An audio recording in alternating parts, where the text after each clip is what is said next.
suka pipis sembarangan, mendingan jangan lagi deh. Ada cerita dari seseorang yang bernama Bagas. Jadi dulu si Bagas ini tinggal di Bali, tinggal deket sama rumah neneknya. Pas kakek Bagas ini meninggal, akhirnya keluarga Bagas ini pindah tinggal di rumah neneknya. Sekalian nemenin neneknya yang udah tua, karena nggak mungkin ditinggal di rumah sendirian. Nah, di seberang rumah neneknya Bagas, itu ada TK sama kantor kepala desa yang jadi satu. Jadi kirinya itu TK, tengah ada lapangan, kanan sendiri itu ada gedung kepala desa. Perbedaannya adalah si TK ini masih aktif, sedangkan kantor kepala desa ini udah kosong selama beberapa tahun. Suatu sore, si Bagas ini lagi main sama teman-temannya di TK itu. Di TK kan biasanya banyak mainan ya, ada perosotan, ada ayunan, dan sebagainya lah. Di tengah lagi asik-asik main, si Bagas sama salah satu temennya itu kebelet pipis. Karena males pulang ke rumah dan toilet di TK itu juga dikunci, akhirnya mereka putusin buat pipis atau kencing di belakang kantor gedung kepala desa ini.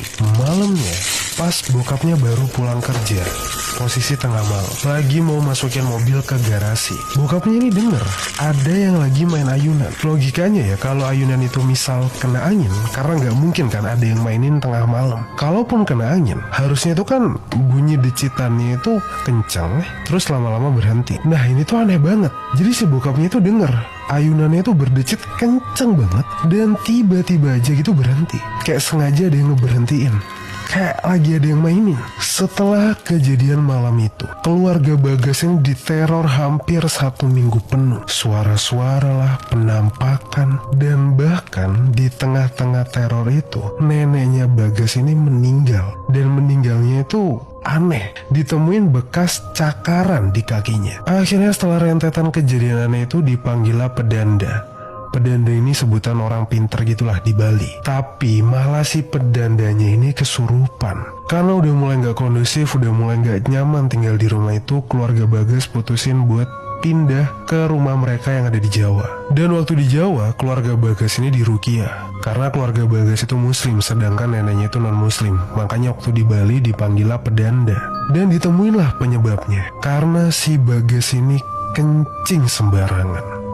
Hati-hati. Waktu Indonesia bagian horor, diteror pocong selama 1 minggu penuh. Cerita ini gue dapetin dari email podcast Bagi Horor. Dan karena pendek, akhirnya gue putusin buat bacain cerita ini di TikTok. Dikirimkan oleh seseorang yang bernama Nanda. Hari itu Nanda lagi pergi main bareng teman-temannya, dan mereka memutuskan untuk pergi ke suatu tempat wisata di daerahnya. Tempat wisatanya ini bukan water park atau tempat wisata permainan, tapi tempat wisatanya ini konon dikeramatkan, memiliki tujuan tertentu lah kalau orang mau datang ke sana. Ketika Nanda sampai sana, dia mencari tempat kosong, tempat duduk untuk dia dan kawan-kawannya nongkrong dan membuka makanan yang telah mereka bawa dari rumah. Selesai nongkrong, makan, masuklah pada sesi foto-foto.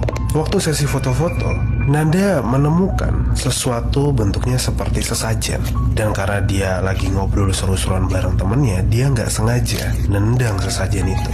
Bukannya diberesin, Nanda malah ketawa-ketawa sama temen-temennya sambil ngomong yang enggak, ngomong sembarangan lah. Waktu pulang belum terjadi apa-apa, malamnya nggak terjadi apa-apa. Besokannya ketika Nanda udah siap mau tidur, nggak tahu kenapa hawa di kamarnya ini jadi panas, jadi nggak nyaman. Padahal dia pakai AC. Terus rasanya tuh hawa di kamarnya pengap, sesek, seakan-akan ada banyak orang di kamarnya. Nanda paksain di situ untuk tidur. Semakin dipaksain, rasa kantuknya ini malah semakin nggak bisa muncul, nggak bisa tidur. Dan makin lama dadanya ini semakin sesek, kayak ada yang nindih. Pas dia buka mata, karena udah gak tahan sama seseknya, ada yang lagi berdiri di dadanya. Sesosok pocong dengan tinggi hampir 2-3 meter sampai atap-atap rumahnya. Dia lagi melototin Nanda dengan mulutnya yang menganga sambil ngeluarin cairan hitam katanya. Di situ Nanda gak bisa gerak, teriak gak bisa, mau lompat gak bisa. Dia cuma bisa berdoa sambil dalam hati sambil berusaha merem. Untungnya lama-kelamaan dia berdoa dalam hati, sesak di dadanya ini makin lama makin hilang. Sampai akhirnya dadanya kerasa enteng dan Nanda bisa tidur. Hal ini terjadi sampai 7 hari berturut-turut. Nggak cuma nindihin, kadang berdiri di pojokan kamar, kadang ngintip lewat ventilasi di atas pintu kamar. Karena Nanda udah capek banget, tiap malam dia selalu dipaksa tidur di ruang tamu. Akhirnya dia coba ngobong dalam hati. Dia coba minta maaf seandainya dia melakukan suatu kesalahan yang tidak disengaja. Hal yang paling dia ingat adalah ya tadi, soal menendang sesajen itu. Untungnya teror itu segera berakhir di hari ke-7. Nanda nggak tahu ada hubungannya atau nggak sama nendang sesajen itu. Yang jelas dia bersyukur kalau terornya telah berakhir.